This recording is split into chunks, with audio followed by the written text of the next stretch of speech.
Okey, pada video kali ini kita akan belajar berkaitan dengan blok kan. So apa kegunaan blok ni? Blok ni adalah penting untuk kita gunakan apabila kita banyak menggunakan bentuk yang sama. Contoh gambar rajah yang kat depan ni, dan kita nampak kita kata apa, blok window lah kan. Jadi kat sini kita copy dia banyak kan, tapi lebih baik adalah kita menggunakan command ataupun menggunakan blok. Kenapa? Sekiranya kita ubah satu-satu blok tu, so yang lain-lain tu akan follow. Jadi maksudnya kita hanya perlu ubah pada blok editor sajalah, and then yang dia akan berubah secara automatik, dia akan berubah sekiranya kita menggunakan command kita masukkan blok ni daripada sinilah kan. Tapi kalau kita just copy paste macam biasa, maksudnya kemudian kalau kita ada perubahan, contohnya gambar rajah window ni kita ada perubahan dari segi size ataupun dari segi design dan sebagainya, so kita kena yang lain-lain tu pun yang kita dah copy tu kita kena ubah juga secara manual. Jadi itu memakan masa yang lama lah, compare kalau kita menggunakan blok ni. Walaupun di saat akhir kita buat perubahan dengan menggunakan block editor, jadi kita hanya ubah dekat block editor saja, satu je ubahnya, and then yang lain tu yang mana kita dah masukkan menggunakan command block, then dia akan automatically update. Jadi dia memudahkan atau mempercepatkan kerja kita lah, insyaAllah. Jadi untuk tunjuk macam mana kita nak create blok ni, boleh saya start new drawing lah. Ok, so kalau kita tengok dekat ribbon block ni, di sini insert, setakat ni kita tak ada apa-apa lagi lah. Saya nak tekan insert pun tak ada apa, sebab sebelum save kan. So kita kena ni dulu lah, create dulu sebenarnya. Create ni adalah untuk create a block, so you klik je create a block. Sebelum tu kita kena lukis dulu lah sebelum kita nak create. Contohnya saya lukislah dulu satu objek. Kita buat yang simple lah, yang ada rectangle, and then mungkin letak circle. Ok, so sekarang kita nak save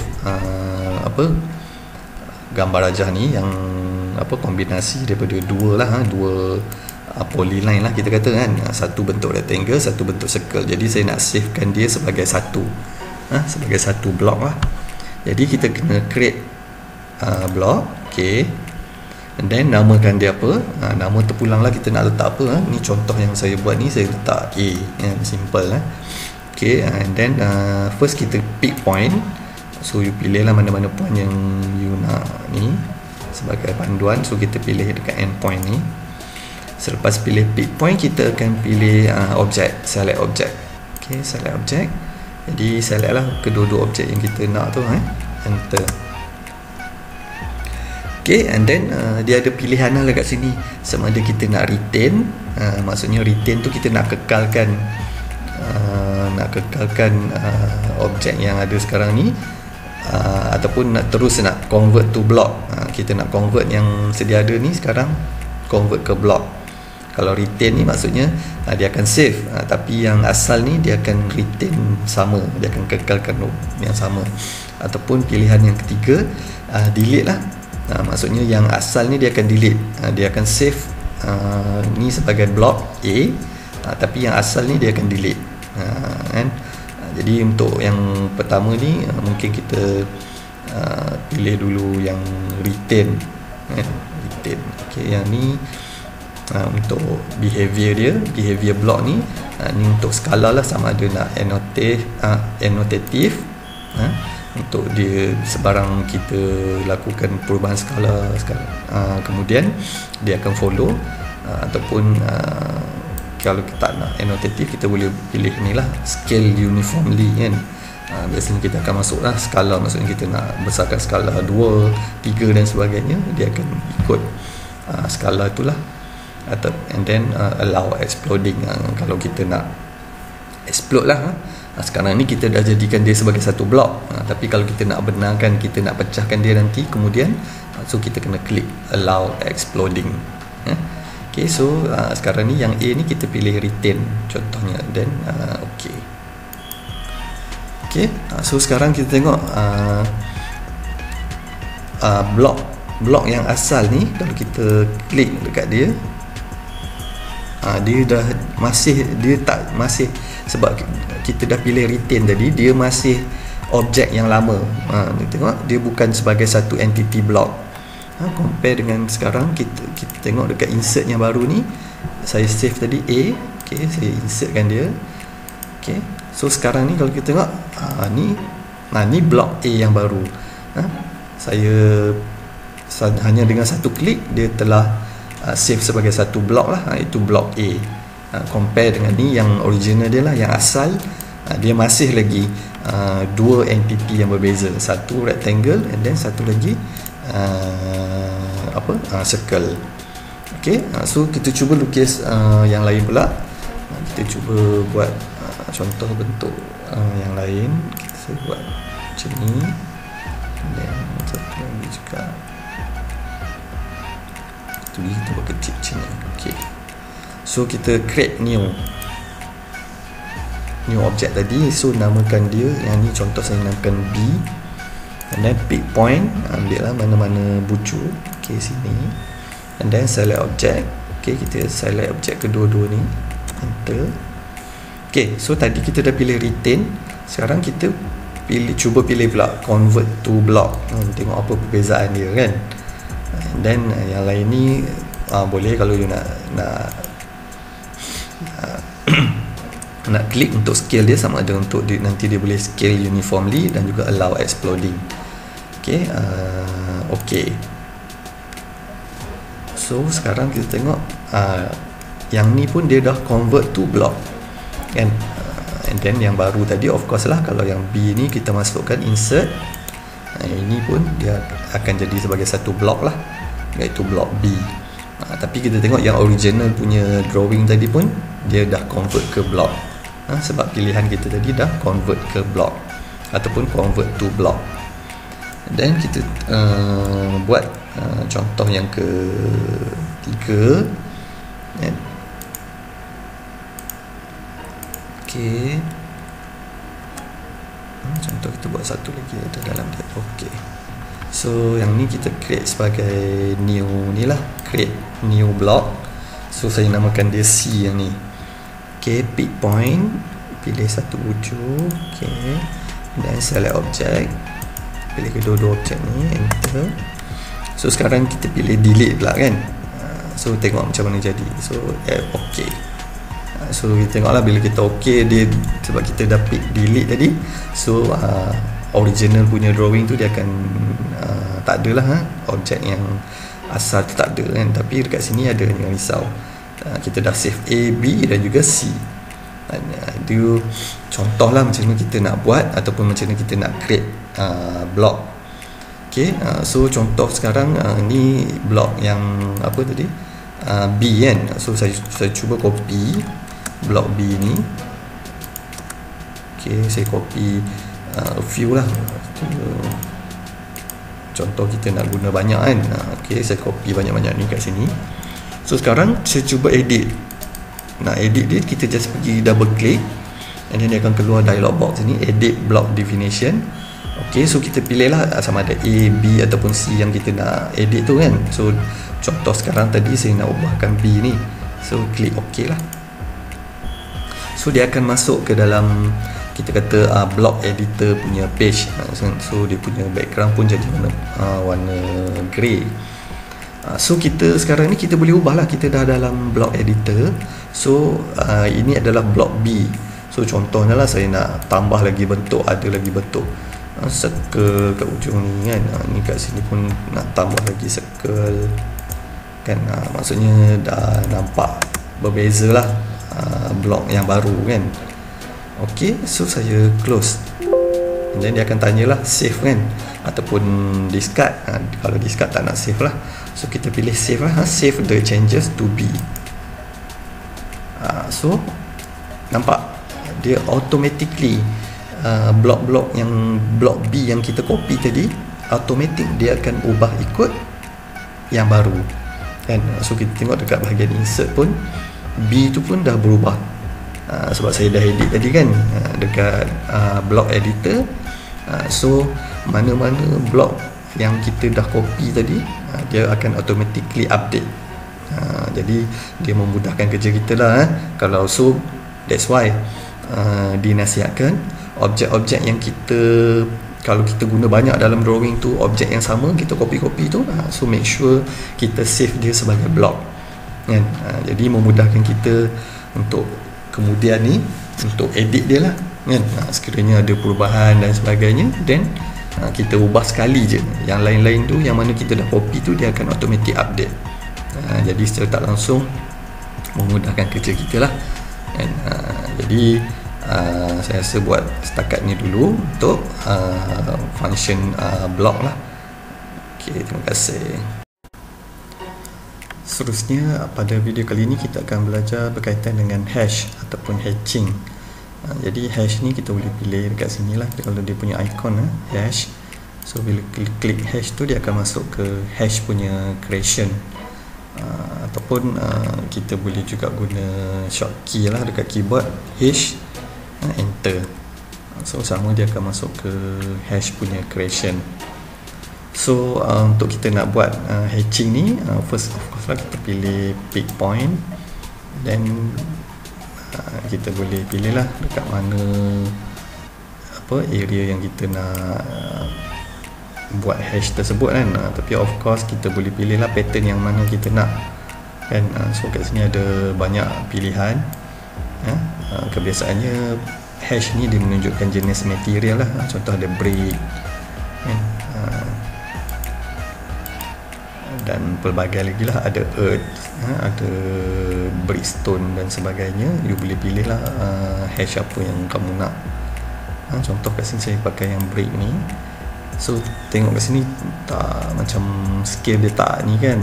Kita boleh ni lah, play dekat properties ni.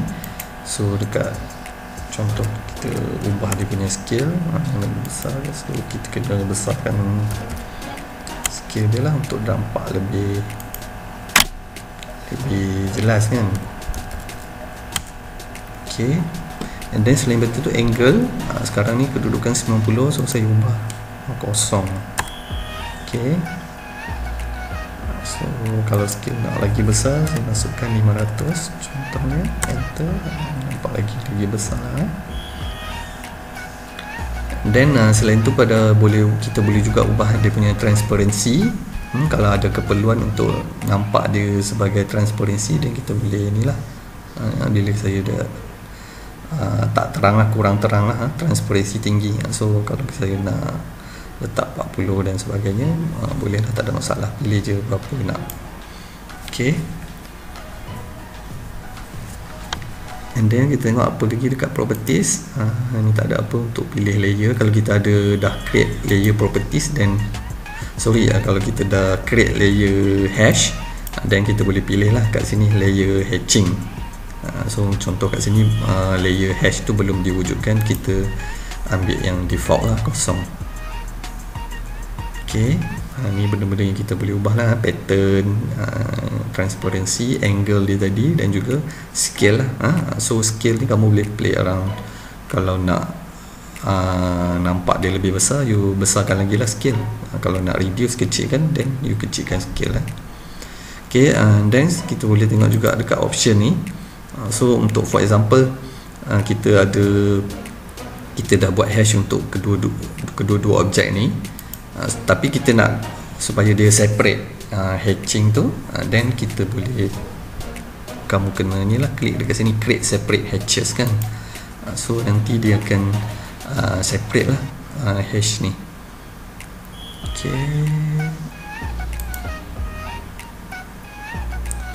Okay, so kita close dulu. So bila kita dah close, kita tengok hash kita tu dia is two different hatches kan. Sebab kita dah tadi create separate hatches, then hatches ni dia dah ni lah, standalone lah kan, dia tak sama. Okay, so sekiranya kita ada nak ubah, contoh nak ubah yang ni saja, kan. You boleh ubah lah, dia tak ada masalah kan. Okey, macam tu. Okey, selain daripada tu apa lagi kita tengok properties untuk hash ni. Okey, kat sini kalau kita nak ubah set origin, contohnya kita tengok yang break punya hash ni, kita nak ubah dia punya origin kan. So contoh you klik set origin ni, so dia corak scale kita tu akan berubah ikut origin yang kita dah pilih kan. So macam ni okey lah. Saya dah klik tadi set origin, dah close lah. Okey, selain daripada tu kita boleh tengok juga apa kegunaan dia.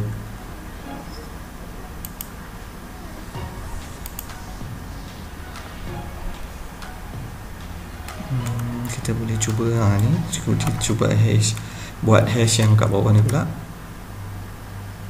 Okey, for example ni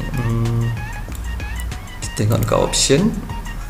So kalau untuk pilihan macam ni, dekat option tu kita boleh sama ada ni. Okey, pilihan ni normal.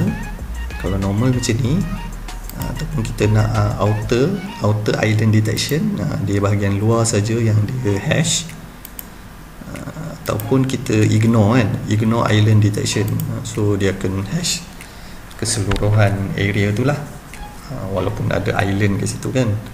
So terpulang pada macam mana kita nak lah. So contoh saya pilih normal island detection, so kita akan dapat macam ni lah. Okay, selain daripada tu ada juga function associative. So kalau kita pilih ataupun kita klik ikon associative ni, sebarang perubahan nanti kita akan ubah bentuk dia dan sebagainya, nanti hatching tu akan turut ikut sama kan. Contoh bentuk petak ni saya ubah nanti kemudian kan, selepas saya dah buat hash ni, so nanti hatching pun turut akan ikut perubahan yang berlaku kan. Tu fungsi associative lah. And then annotative ni pula adalah untuk scale, untuk skala. Maksudnya kalau kita aktifkan annotative ni, sebarang kita perubahan skala yang kita lakukan nanti, hatching pun turut akan ikutlah perubahan skala yang kita dah buat tadi. Okay, so for example kita masuk associative ni. Okay, kita close. So contoh kalau ni saya dah siap buat hatching, contoh berlaku perubahan dekat bentuk ni, dan saya tambah lagi macam ni. So you tengok hatching ni pun turut berubah, compare dengan kalau cuba kita tak nak kan, kita inaktifkan dia associative tu. Okay, close. So sekarang saya ubah bentuk dia pula. Okay, ni saya tarik pula mai ke sini. Nampak? Sebab tadi saya tak aktifkan associative tadi. Nampak ni?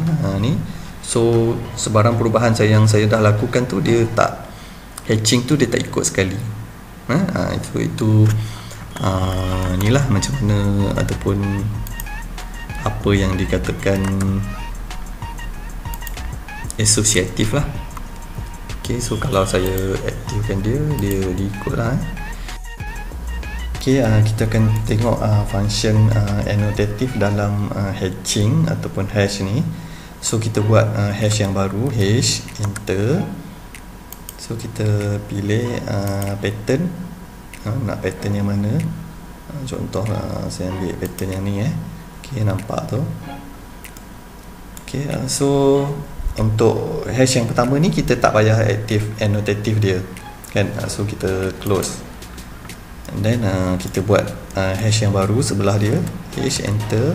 Okay, pilih pattern yang sama, and then kita aktifkan annotative ni supaya kita nanti nampaklah perbezaan dia.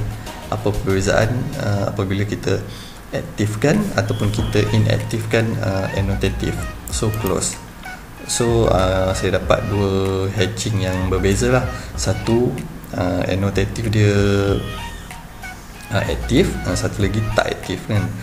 Jadi apa kesan dia apabila kita kita buat perubahan dari segi skala kan, untuk hatching yang kita dah aktifkan annotative tu, dia akan berubah ikut skala yang baru lah. Kalau kita tak aktifkan annotative, then hatching tersebut akan remain the same lah. So untuk contoh ni kita ubah 1:2 pula, yang sekarang ni current 1:1. Okay, so nampak bila kita ubah 1:2, hatching pada yang kita aktifkan annotative tu, dia akan berubah ikut kesesuaian lah, ikut skala yang kita ubah. Yang 1:5 makin besar lah. And, so kalau kita ubah 2:1, dia akan jadi lebih kecil lah.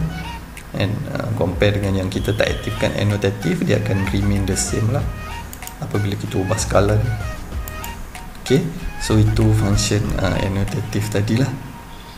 Okay, selain daripada tu, kita nak tengok mesh properties. Okay, contoh sebelah ni kita buat pattern yang lain pula lah. Kita pilih pattern yang lain. Okay, so close kan. Okay, so untuk mesh properties, contoh inilah saya pilih yang ni.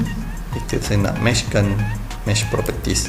So mesh properties ni macam dah belajar sebelum ni, untuk kita samakan dia punya inilah pattern dia tu kan, hash dia tu. So select object. So contoh saya select object yang ni, dia so hatching yang saya dah pilih tadi tu, dia akan berubah ikut hash yang barulah yang saya dah klik kat sini. Tu function mesh properties lah. Kita nak ubah dia kan. Okay, itu inilah perkara berkaitan dengan hash. Okay, selain daripada tu, kalau kita ada betul-betul nak ubah satu-satu properties untuk hash ni, kita boleh juga tekan HE enter, tu hash edit lah, and then kita klik lah hash mana yang kita nak ubah. Contoh saya nak klik kat sini, so dia akan keluar dialog box atau untuk hatching tu lah. Jadi kat sini kita boleh ubah lah semua. Contoh dia ada benda yang sama lah yang kita dah discuss tadi.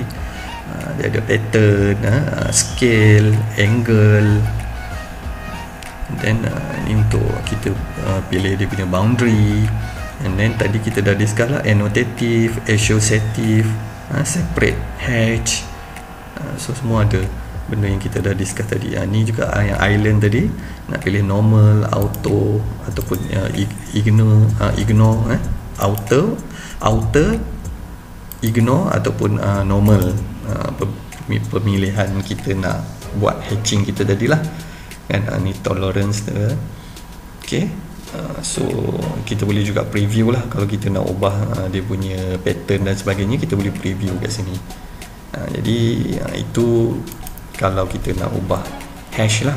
So ingat shortcut dia hash untuk hash, and then sekiranya kita ada nak ubah dia punya edit ataupun nak edit hash yang kita dah buat tadi, kita boleh pakai shortcut HE enter. So terus kita masuk ke hash edit lah. Okay, so saya rasa itu sahaja untuk function hash. Terima kasih.